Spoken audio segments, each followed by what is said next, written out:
There's a story about some frogs. And, these frogs, as they're sort of making their way through the woods, the ground breaks underneath them, and two of them fall into this little pit. Way, way, way down. They tumble, and eventually they hit the bottom. They're looking up, and they're realizing how far they've fallen, right? Moving around, panicking, essentially coming to grips with the situation that they're now in. They start frantically jumping, trying to climb the walls. And as they're jumping, the frogs on top are looking down. And they're basically yelling, "Look, we're sorry this happened to you, but this is a lost cause. There's no way out for you guys. There's no need to jump around. This is a futile situation." Right? But they continue to jump, and they're not willing to come to terms with that possibility, not yet. And again, the frogs up top, they yell down, "There's no way. It's over. You're going to die down there, guys. You need to ultimately face that."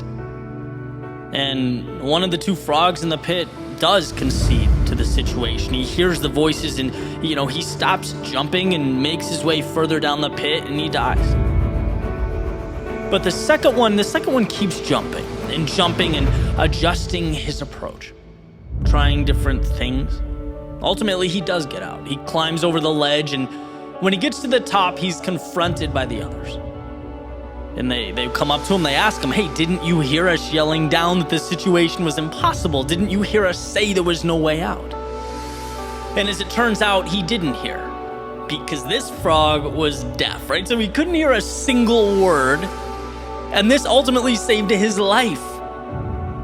Not because it helped him do the miraculous or the impossible, but because it blocked out the outside voices attempting to tell him what possible is. Look, there will always be doubters, skeptics, and cynics. As Aristotle said, there is one way to avoid criticism: do nothing, say nothing, and be nothing.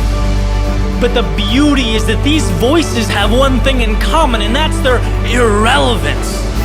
Because there's one voice that matters in the writing of your story, and that voice belongs to you. Never forget how much control you have. Never forget who holds the pen. Things are real when you make them real. Things stop when you stop. Things change when you change them. So here's the following, not orders or expectations, but that spark that guides you to what feels right, to what means the most. Here's to an everlasting self-belief that will lift you out of any hole, carry you over any mountain, and most importantly, turn blank pages into a story that is truly